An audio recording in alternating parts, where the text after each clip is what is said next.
Hi, I'm Caroline, and I've created a lot of things, but mostly I've created a life I love. Join me on my journey as a podcaster, business owner, and mom as I try to create all the things. Welcome to the Caroline Creates podcast. Hey everybody, welcome to the last episode of season 1 of the Caroline Creates podcast.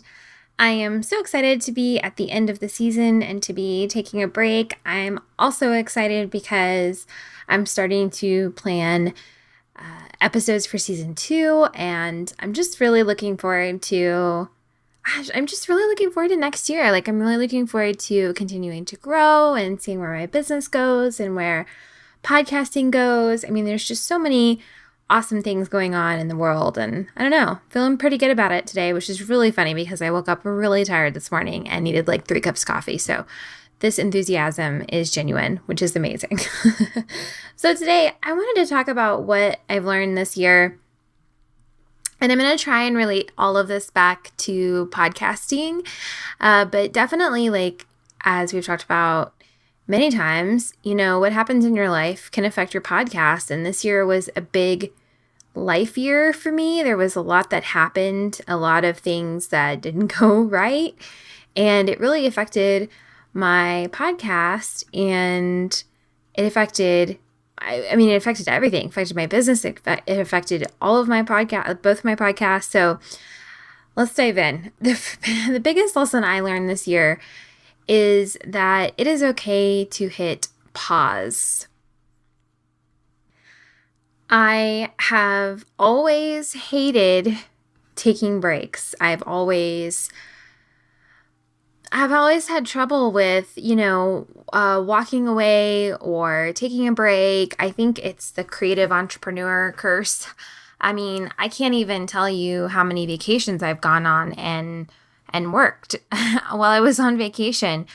But I think that a really big important lesson that I learned this year is that sometimes you just have to kind of hit pause on something and really think about what you're doing and how you're doing it and what its purpose is.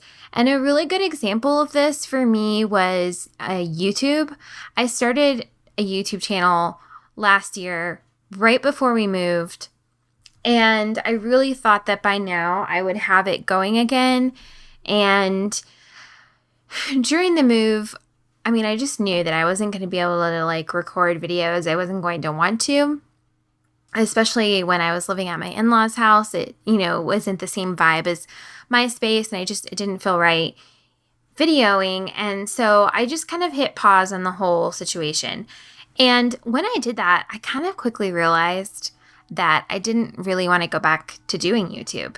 As great a platform as YouTube is, and I totally understand how important it is to be utilizing YouTube properly, but it didn't jive with me. I didn't fall in love with it. And I think a lot of times when we're creating content, especially in this online entrepreneur world, we kind of feel like we have to be everywhere. And I think I felt like that. And when I started this podcast, I obviously felt more at home because I'm a podcast editor. I'm a podcaster. That's what I do. And so hitting pause on the YouTube video situation really kind of helped me go, okay, what makes the most sense for my brand and for what I'm doing? And I'm not going to go back to YouTube. I still have my channel, and I'm pushing podcast episodes to my channel, but that is all I'm doing. Maybe I'll do something with it in the future, but right now, on top of not really feeling comfortable doing it, I just don't really see how it benefits me, but also I don't have the bandwidth for it.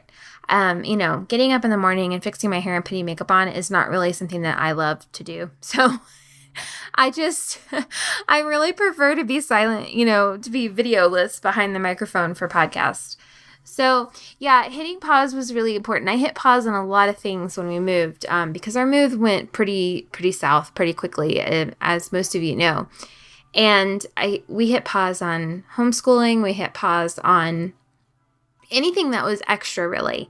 if there was something that I was doing that I didn't have to do, then we hit pause on it. And it was a really great moment for me because I feel like it allowed me to kind of take stock of everything and decide what I wanted to do moving forward.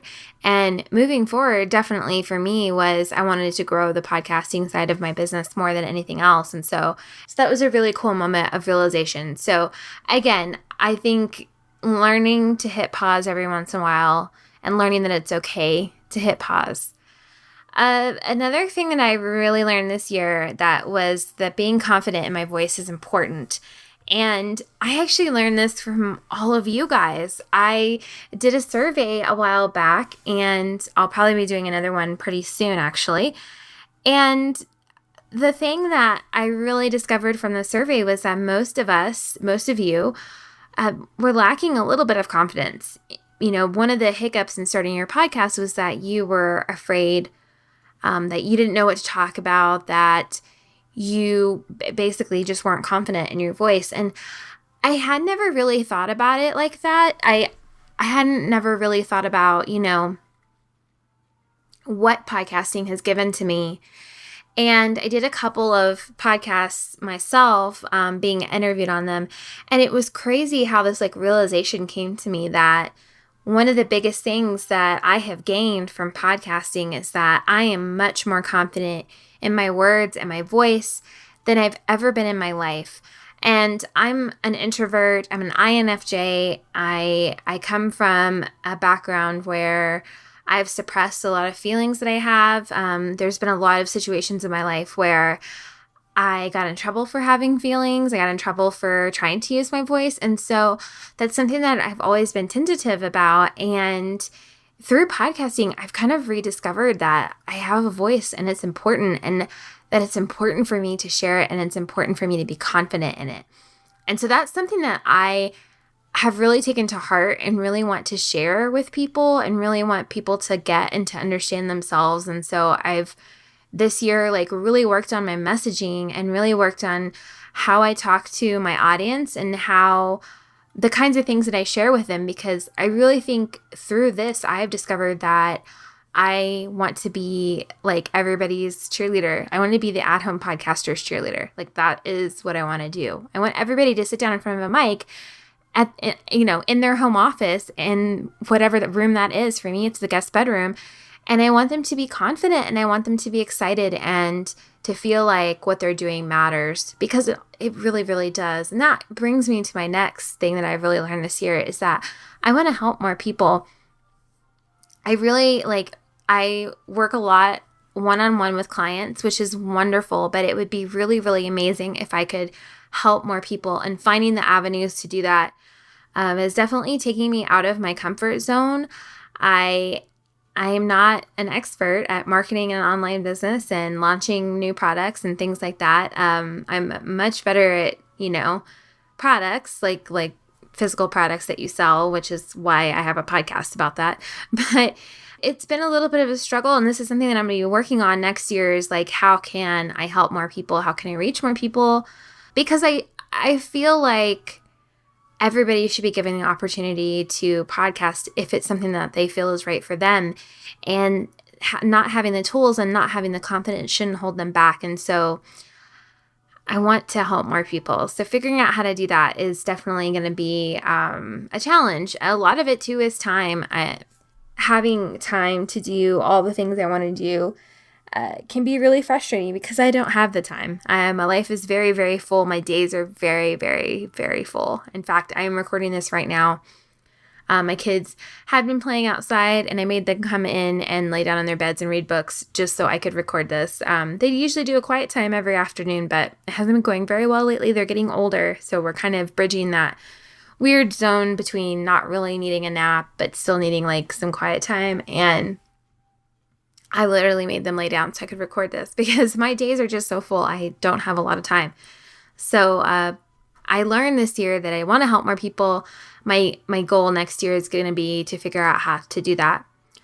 One of the other really big things that I learned this year, which can be scary, but also really exciting, is that podcasting is growing and changing. I think we forget that podcasting is still a relatively young media form, it has not taken on all the aspects of what we kind of think of as media today, because it's still kind of young. And even though you may think that there are a million people podcasting and probably a million people podcasting about the thing that you want to podcast about, that's really actually not very true. And so as podcasting is growing, we are seeing that it is trying to find its way in the world, and podcasters are trying to find their way in the world. And what does that look like for the future of podcasting? I read articles. I try to read articles every week about podcasting and what's going on in the podcasting industry. And in fact, my client sent me one last night that was about how the monetization of podcasting is changing. And it was a really fascinating article because it was about this person supposes, well, part of the article was about this person supposes that podcasting is going to go to kind of a Netflix-like subscription, or it could. Traditional monetization for podcasting is really difficult. And I mean, I'll sit here and tell you I've been podcasting for 2 years, over 100 episodes, and we still have not, quote unquote, monetized our podcast. Our podcast makes money indirectly. We make money from things that have to do with the podcast or opportunities the podcast has brought us, but we aren't actually making money from the episodes themselves. We've found that is very, very difficult to do when you're growing a podcast. I mean, we are at like 200,000 downloads, but we're also very picky about what we advertise, what we talk about, the sponsors that we would choose. And we have had some sponsorships. All this to say, what I'm trying to say is that, monetization of podcasts is hard. And so seeing that, where is that going to go? How is that going to change? How is advertising on podcasts going to change? I've been reading a lot about that. It's a very, very interesting time. And it's a really interesting time to be in a situation where I am basing my business around something that is growing and changing. Obviously, that will affect me and it'll affect me in the future. But it also excites me because I feel like I'm kind of towards the beginning of something, or maybe like the beginning to middle of something. And I'm excited to see where this media form goes. I think it's going to be really interesting to see, too, how all of this growth and change affects at-home podcasters. It's just like, you remember when YouTube, wasn't like it is now. I feel like that's kind of how podcasting is. So it's been really cool to see the growth that we've made as podcasters this year, that people around us have made. And I'm super excited to see how it continues to grow and change. And I'm super excited to keep having these conversations. What is the future of podcasting? How can we best monetize our podcast? How can we best market our podcast? All of these things we'll be diving into more in season 2 of this here podcast. So those are the big things I learned this year in relation to podcasting. I think, too, some other things that I've learned is just that I can do this. I can't. So I had a product-based business, and I don't really have that business anymore because I've been focusing on the podcasting. And one of the reasons why I don't have that business anymore are because of some really bad decisions that I made. Anyways, no big deal. Nothing to fret over. But I think I had kind of lost my confidence in the fact that I could be a good business owner. And this year, watching the growth of my business and seeing where I am now, definitely has given me some confidence and the ability to say, you know what, I can do this. I can absolutely do this. It takes a lot of hard work, but I sure can do it. The other thing that I've learned, and this is something that I'm actually learning right now, kind of in relation to the whole having a prior business that didn't succeed and having a business now, is that you need to not be afraid to ask for help. And I think in my previous business, one of the biggest mistakes I made was that I waited too long to ask for help. And I certainly don't want to do that this time. And so I'm looking into different avenues of help, whether that be a mastermind, a coach, something like that. But I am definitely in a position where I'm wondering, okay, it's time to ask for help. how am I going to do that? And so I really want to part that onto you. If you are in a situation with your podcast or your business, whatever it may be, don't wait till it's too late to ask for help, and know that it is okay to ask for help. Absolutely. So what is coming for next year? Honestly, I've got a lot of ideas brewing. I'm super excited. I'm excited to, again, help more people and help them in different ways. And I'm going to be figuring out what that all looks like. I'm excited to come back with a season 2 of this podcast. I don't have an exact date. It will either be coming back in January or February. And I will be wanting to dive more into like some specific topics like marketing, numbers, show notes, things like that. Just really dive into some of the nitty-gritty and some questions that I get often about podcasting. I am also really hoping next year, homeschooling this year was a real challenge for us because we moved and that move went terrible. And then just trying to get back into a rhythm and figuring out how to do the business and the homeschooling and everything. And so I'm really excited for next year because I feel like we're finally getting into a rhythm again and figuring out our routine, and it feels really good and it feels like we're on the right track, and I'm just absolutely loving that feeling. So that is all I have for you guys today. I want to thank you so much for listening to this podcast and allowing me the space to blog in podcast format. And if you are a listener of this podcast, I would so appreciate it if you go and leave me a review on iTunes. More than anything, it just lets me know that you are listening and that I am putting out content that helps you. And yeah, and just let me know. I'd love to hear from you on Instagram and know that you're listening. And yep, here is to the end of 2018 and the beginning of 2019. I cannot wait for the future. It looks amazing. I'm going to be 35 in March. It's all good things. I'm super excited. So yeah, hope you guys have a great day, and I will see you next year. Before you go, please head to Apple Podcasts and leave me a review. I would love to hear from you. And to learn more about me and follow along my journey, head to www.carolinecreates.com. There you can also listen to episodes, watch YouTube videos, and find out more about my podcasting services. Thanks so much. Have a great day.